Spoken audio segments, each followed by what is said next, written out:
We will continue now with the Dake Bible, which we were talking about before, and I showed you how huge it was. And what we'll do today briefly is to take a look at one thing he does in here, which I've talked about before. Now, what's going to be difficult is to show you this on the screen, but I will have to keep a certain place in here anyway. But what we're doing now is the book of Ezra, which is a prophet in the Old Testament. And what you will see in here when you begin with Ezra, if we'll put it on the screen for you to see, you will notice that what you see first is the things kept in little squares. That's how Ezra begins. And then on the side of the squares and on the bottom of those are all the Dake notes that are put in there. So when you begin with this book, you will find notes right at the very, very beginning. Everything in there has a note on it. So that goes all the way through Ezra with detailed notes all the way through. And they are indeed fascinating notes if you read them. But another thing I told you before that Dake does with books is he doesn't do a summary of them first. He does a summary of them after the books rather than what most people do. So here in Ezra, you will see another section like that. Now, this one is here at the very end of the book of Ezra. You see here, that's the end of the book of Ezra. And then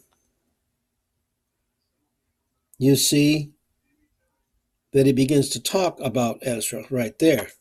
So what that is a summary of Ezra, which he does.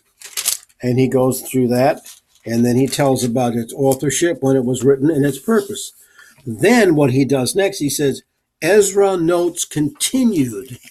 Now, all of this is not Ezra. There are several pages of this in a row. None of this is Ezra as written. All of this, every single thing here is notes on Ezra. Now, of course, Dake points out that Ezra and Nehemiah were not originally two books. There is Ezra and Nehemiah in the Bible as two books, one following the other. But he tells why they were originally not two books, and then he shows how much they are alike. And he points that out very carefully in here. And the other sections here on what's the same about each of them, he goes through all of that.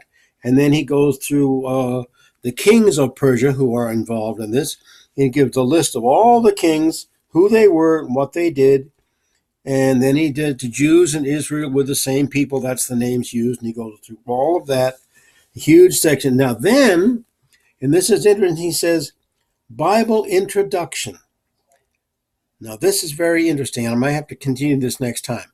When he says Bible introduction, he says, see verse 4, chapter 4, verse 8. Names of the Bible.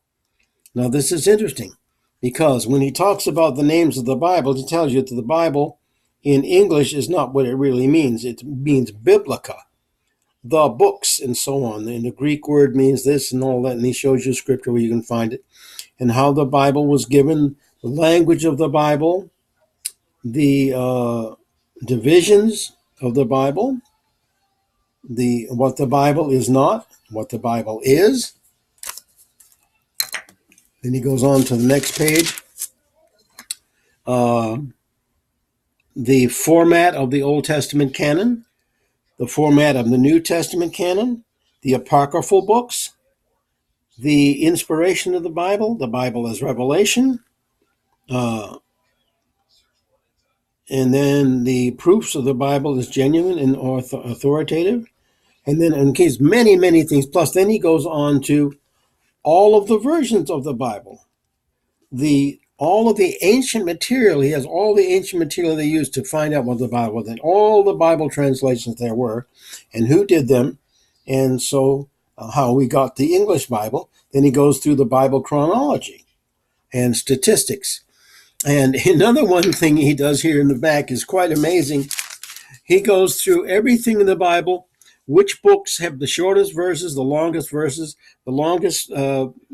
numbers, and all that stuff. And it's just that much alone, just that much about the Bible itself is here in Ezra.